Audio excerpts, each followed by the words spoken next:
Welcome back, Terrifics, to your live coverage of the Greenwich Concours d'Elegance here in Greenwich, Connecticut, 2017. I'm Michael Artis. You're the Terrifics. You make BeTerrific special. Thanks so much for joining us. We're having a lot of fun. This is the best car show in the entire world in my mind because it's a lot of fun. A lot of the people here drive their cars here, and the reality is it's very laid back. And so I just love this show. I think it's without a doubt probably the best car show on the Northeast, but I think it's the greatest ever because it's just a lot of fun. I've got Paul here. Paul's got some very serious, pretty amazing bikes, and I'm not the biggest bike guy, but I love old motorcycles. This reminds me, I have a shot of my grandfather fighting in World War II. He's on a motorcycle that looks exactly like this Harley with a shotgun or some kind of gun up there in the holster, and it's just this great shot, some saddlebags. You're in the Sidecar. What is this bike? So you're probably correct. The World War I era. This is a 1918 JD Harley Davidson. It's all original paint. It's been in a family. I got it about 2 months ago. I just got this motorcycle. The thing about this bike, it's never been taken apart, and with a matching sidecar. The sidecar is a little more rusty than the motorcycle. That's because the motorcycle was inside the barn and the sidecar was sitting outside the barn. But this bike is 100% real. Very, very rare. This is original leather even? No, well, we did, 100-year-old tires and rims. We changed those, and we reupholstered the seat because the rats in the barn ate the seat. So it used to be a beautiful, nice 1918 leather. Yeah. Those days are gone. But it's a very, very rare piece, 1918. Now, this has a shifter on the left side. So instead of, like a typical bike today, you would shift using your feet. This you would shift with your hand. Exactly. What you notice in the new motorcycles, there are levers hanging off the handlebars. There's no levers on this. So you have no front brake, number one, on 1918. And number two, the clutch handle is now on your foot. It's called a suicide shift.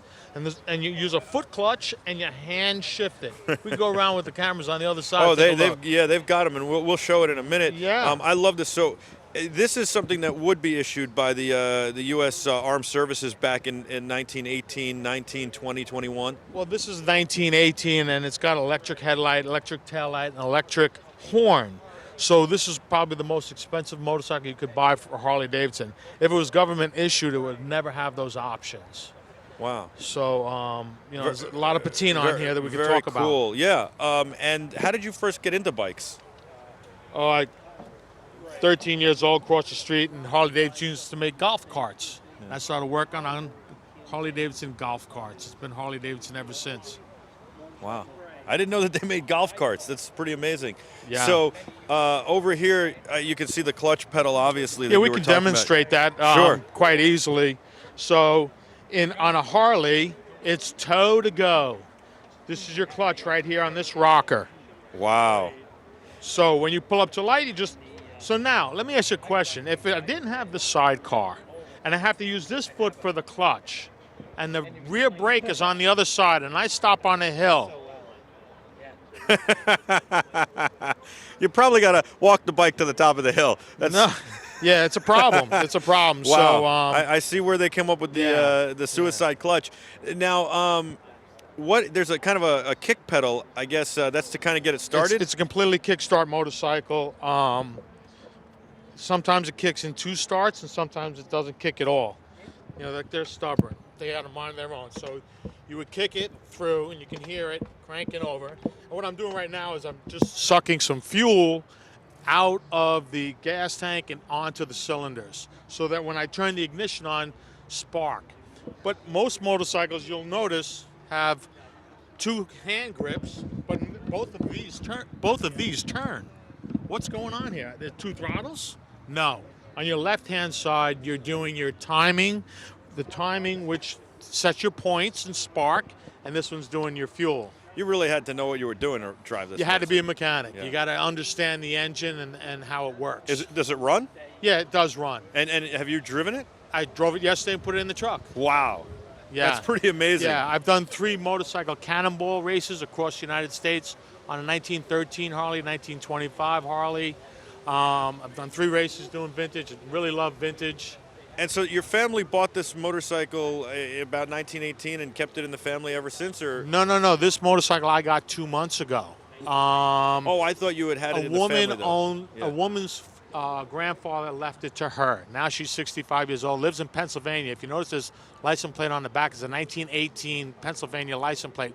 This was a one family-owned bike. The woman, about 67 years old, decided she needed a new car. So she took it to the local dealer, said, I'll trade the bike in, you give me a new car, and they did the deal. Wow. And then a collector in Montezuma, Kansas, put this on eBay 2 months ago.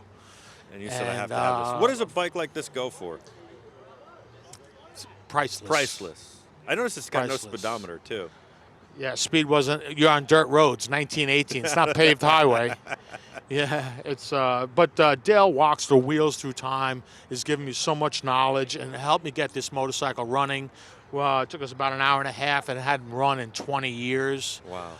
So a lot of shout goes out to Dave Walker down Wheels Through Time, Maggie Valley. He's got a beautiful museum. If you love to see vintage motorcycles, that is the museum, and everything in there runs. It's the museum that runs. That's what I like. I like cars and bikes that run, and I like vintage bikes. I am, not so into new bikes, but I love vintage bikes. I think they're beautiful, and to me, back then they were so complicated to put together. As opposed to today, it seems like we can put anything together. What I'd like to share with you is before we started with motorcycles, we started with moto bikes. I'll take you over and show you a 1905 era if you'd like to see it. I would love to see it. Great, Absolutely. let's do that. So this is you said a 1901? Okay, so what we have here, if you look at it, it's a bicycle. This is beautiful. It's a bicycle. It's a 1901 Monarch bicycle. Notice the wood rims, front and back. 1901, you don't have anything to bend steel round. 360, made it out of wood. Unbelievable. Then you go and they say, turn your bicycle into a moto bike. If you notice, the engine is all clips on. The exhaust system clips on, the coil clips on, the engine clips on, and then you screw a shiv onto the frame of the wheel. You had to extend this portion you had to do. Okay. And this was the beginning of motorcycles. It's a moto bike. Wow. And 1901 Monarch bicycle with a 1905 Erie engine. You've restored this? A good friend of mine down in Florida, Larry Wood, he's my restorer on this project. Guy's 87 years old, invented the robots that are building the space station in space. Wow. He's a real physicist. And it takes a physicist to restore something that is the concourse level. When we got it, it was a rusty frame. The wheels are pretty, rough. Yeah. There's a lot of fabrication into those wheels. We had to build the exhaust system. Now, you said that the Harley was priceless, but this really is priceless. There's 3 in the world. Yeah.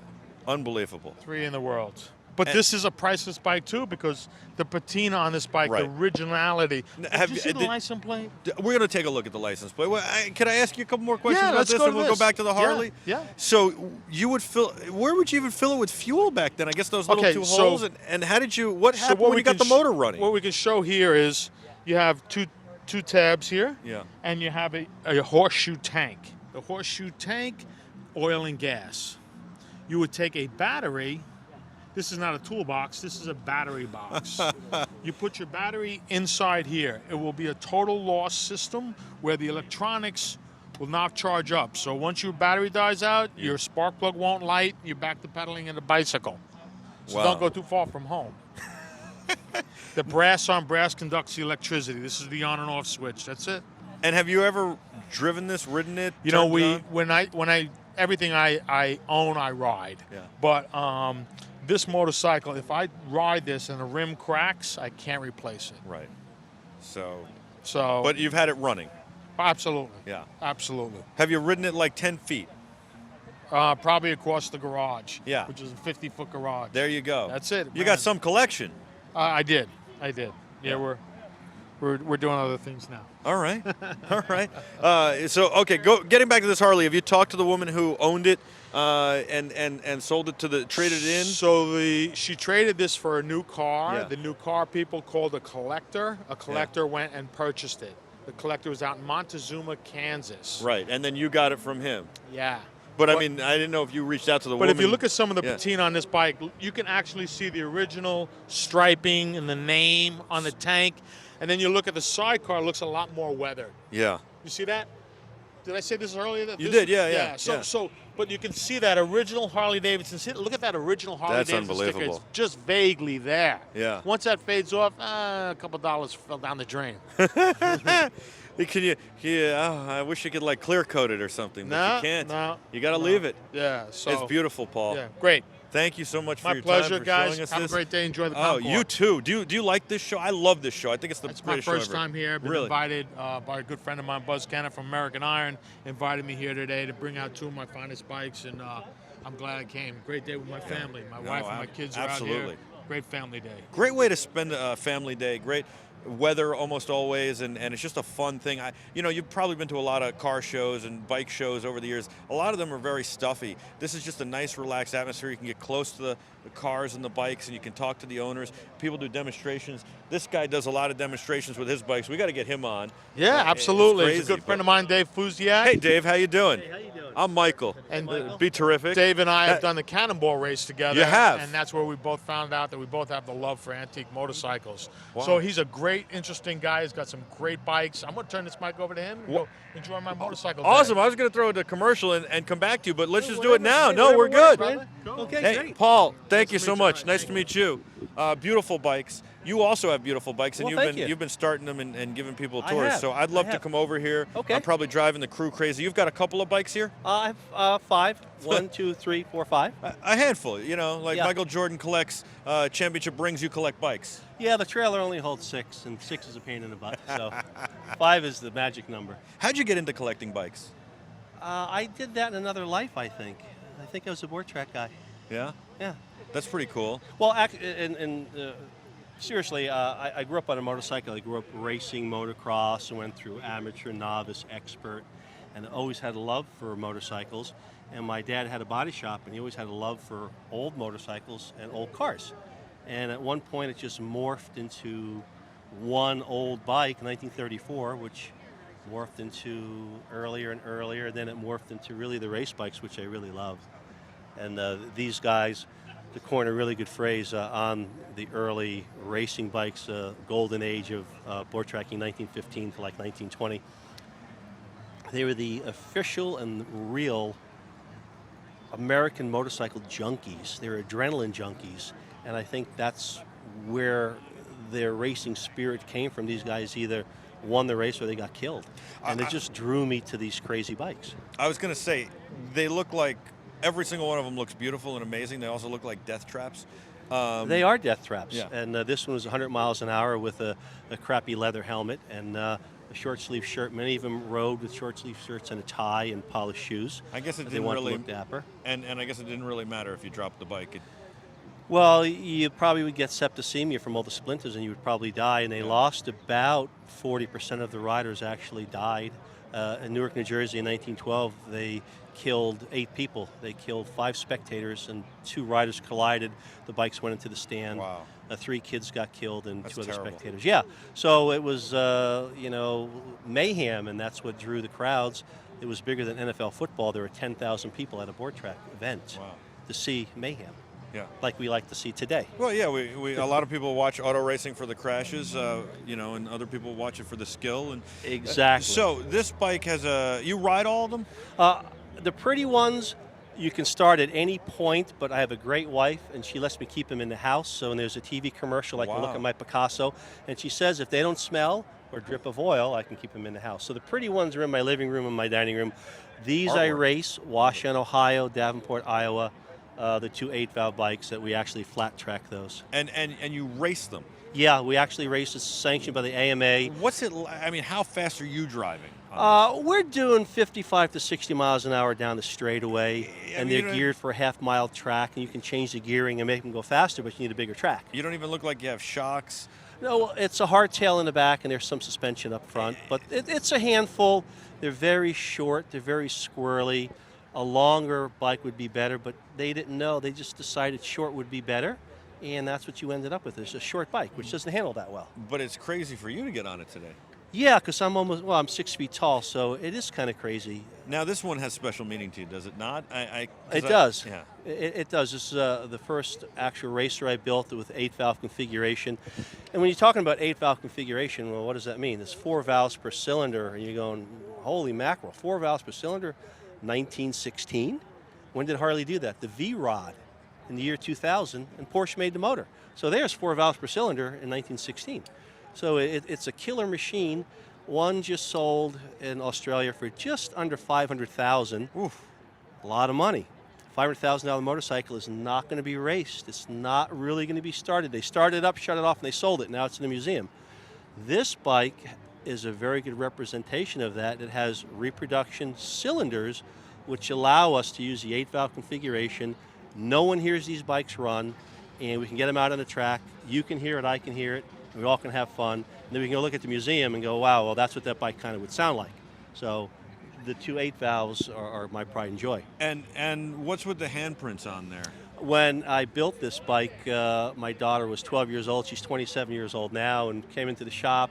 We headed out to Davenport, Iowa to go racing. And as I said, I used to flat track, and we're out there to really race. And I said, would you sign the bike for me? And she said, yeah. She said, can I do anything I want? And I said, sure, you can do anything you want. She said, do you have red paint? And I said, no, but I could maybe make pink, which I made some pink paint. She got on the bike, and she sat on it, and she put both hands on each side of the gas tanks, and she said, Daddy, I love you. I don't want you to get hurt. I'm going to hold you up so you never fall. And that's my good luck. So, Wow. It was great. And then she turned 14, and we hated each other. Now she's 27 and we love each other. And I still have her handprints. And I blew the crank out of it coming down a straightaway at 55, 60 miles an hour. The flywheels exploded. The connecting rods blew out of the bottom of the motor. It just locked up the back wheel. And I just slid sideways into a flagman running backwards with a yellow flag. And he fell down. And I stopped right before I ran him over. And we were all okay, so I think there's some magic there. There might be some magic there. That's tremendous. And so when you say you built this, you kind of rebuilt it is really what you did. Yeah, right? the engine, the bottom end is original, 1916. The frame is an original frame that's been modified. The rims are original, gas tanks are original, forks are original. So you try to use as much original parts as you can, but once again, it's 1916. It's hard to find. I imagine you have to be careful of not getting too close to the exhaust when you race, because they're kind of really exposed there, right by. They're very where your calves exposed. would be. They do burn, and you've got to be careful once you're out really racing. Of course, you're wearing some type of boots, Sure. but if the chain will catch your leg. But the scary part is if you fall down, you don't have to be going very fast. If you fall with the bike on your left side and your leg is there, it's going to grind your calf off. Ooh. So that's a scary part of that. You don't want to fall on the left side, fall on the right side, and you're okay. It's wow. It's an amazing bike. It doesn't look like it would be that much fun to ride, but it's certainly beautiful to look at. Can we start one of these up? I saw we'll you start this one. Yeah, Sure. that'd be great. It's the original stair-step machine. Sometimes fire blows out of there into my face, so we have So that was Mark a little here bit of who's gas. going to burn his hand, and he'll be in the burn center instead of my face being in the burn center. So, okay, It's a good I got to friend, give by this the mic way. to somebody. Here, hold this That mic. reminds me of an old joke. You gotta be a great friend to Yeah. do that for him.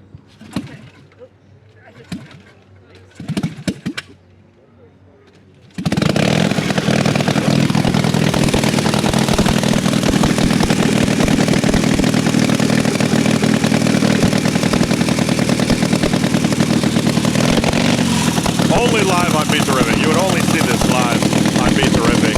Nowhere else. How amazing is that? A 1916 bike. He's getting it running for us, and this guy races his bikes too. Unreal. This is a real treat. Here at the Greenwich Concours de Elegance 2017. It's over 100 years old, this motorcycle. We're here in Greenwich, Connecticut at the Greenwich Concours de Elegance. Just a beautiful bike. Beautiful demonstration of power, ingenuity, and daredevil, craziness. Wow, that was something special.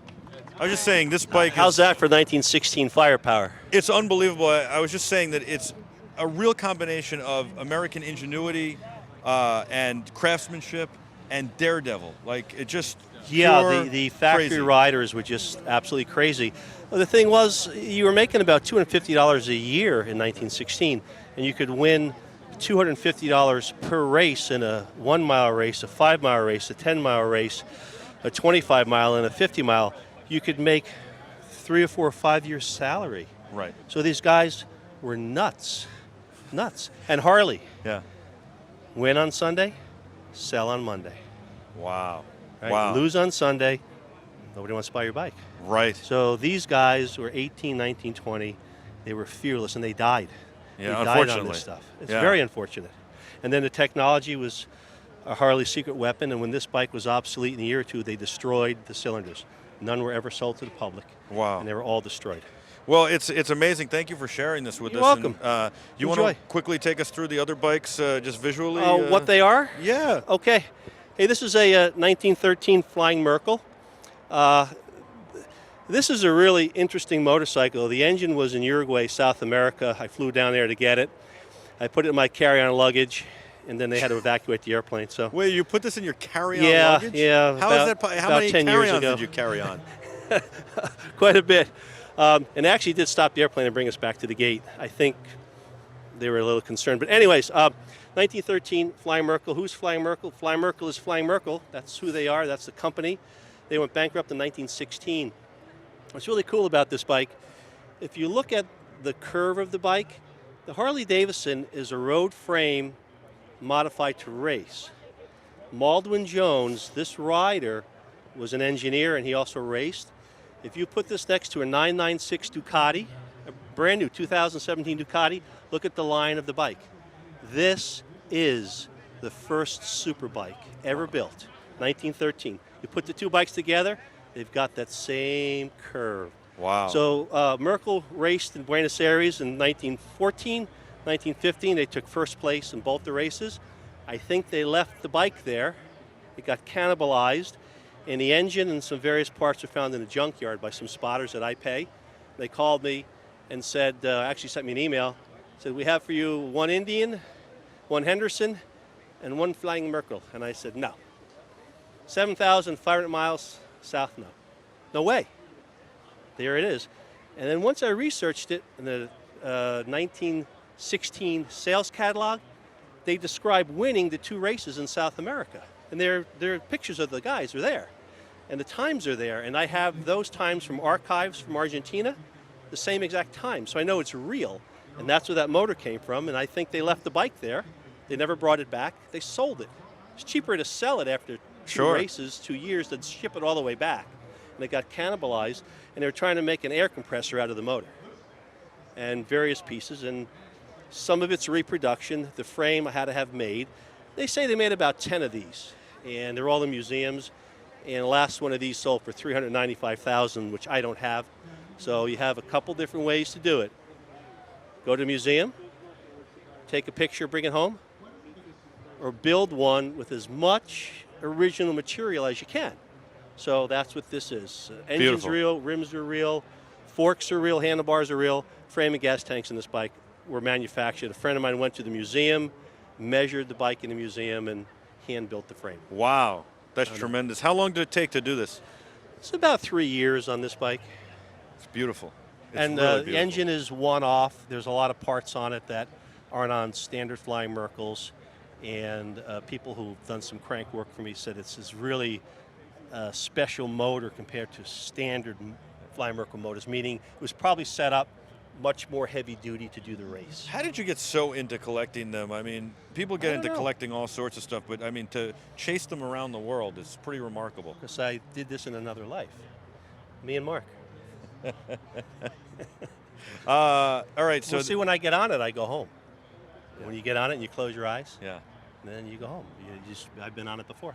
you. That's what I think. This is very similar to the other. Yeah, bike this as is a well? 1924. Okay. It was their last factory production. They took away the exhaust pipes, and they actually went in the reverse direction, which we all know a tuned exhaust is better than a non-tuned exhaust. So they were actually hurting themselves, and the factory didn't know it. They were still experimenting. But I think the record for the real factory original bike for 1924 was 136 miles an hour. Oof. And the standard car of the day was Model T, Yeah. which was 25 miles an hour. So you went to the track, and this guy with a crappy leather helmet came by at 136 miles an hour.